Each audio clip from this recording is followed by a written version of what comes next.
आदाब, नमस्कार। मैं हूं कुंवर आरिफ अली खान।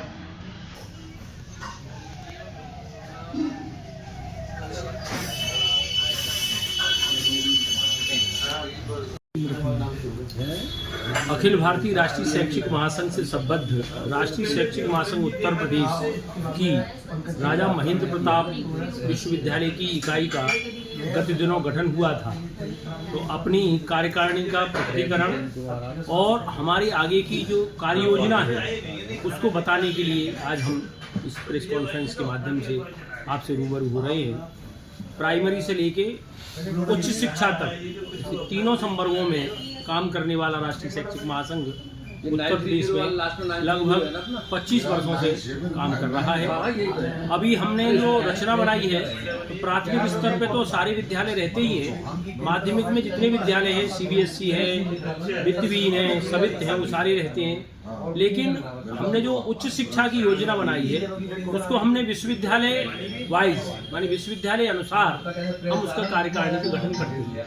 जैसे माननीय हमारे डॉक्टर एचएन सिंह साहब हमारे विश्वविद्यालय के अध्यक्ष बने हैं, बहन जी नीलम जी हैं, आप डीएस कॉलेज में प्रोफेसर हैं, आप महामंत्री हैं, डॉक्टर प्रदीप गुप्ता जी हैं, आप राज विश्वविद्यालय के कोषाध्यक्ष हैं, आप कुलपति महोदय हमारे पूर्व कुलपति हैं डॉक्टर अशोक मित्तल साहब, आप हमारे संरक्षक, आप भी ब्रजेश जी हैं, आप पूर्व आचार्य वार्षिक विद्यालय महाविद्यालय, आप भी हमारे संरक्षक हैं।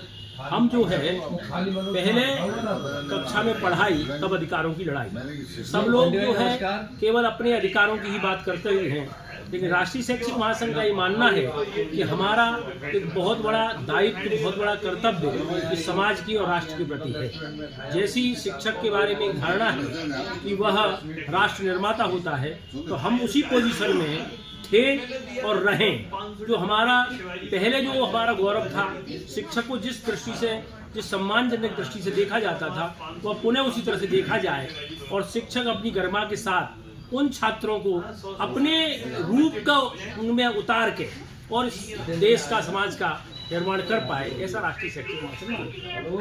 सर, अभी पेंशन के बारे में अभी चल रही है, अभी तक प्रक्रिया पूरी नहीं हो पाई है, तो उसको लेकर आप तो पुरानी पेंशन या पुरानी पेंशन नहीं, पुरानी पेंशन की मांग हमारे नंबर 1 पे है कि कर्मचारी जो जीवन भर काम करता है तो वह काम करने की मुझे उसका एक सोच रहता है कि जब हम सेवानिवृत्त हो जाएंगे तो एक पेंशन के सहारे हम अपने शेष जीवन का निर्वाह करेंगे।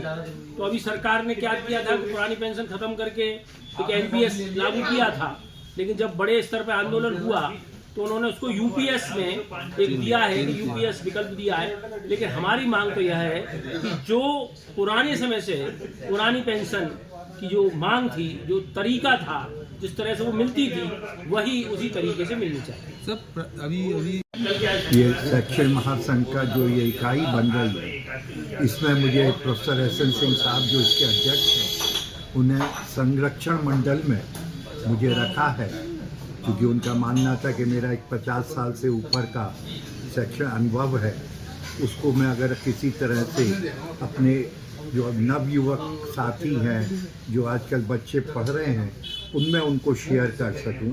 तो मेन हम लोगों का काम है शिक्षक और विद्यार्थी के बीच में एक पुल का काम है। विद्यार्थी की भी समस्या है, शिक्षक की भी समस्याएं हैं, उन दोनों में तारतम्य बढ़ा के शैक्षणिक माहौल को पहले से बेहतर किया जाए, यही हम लोगों का प्रयास है। और दूसरी जो ये शिक्षा का व्यवसायीकरण और निजीकरण हो रहा है, इसको कुछ रैशनलाइज करने की कोशिश की जाए।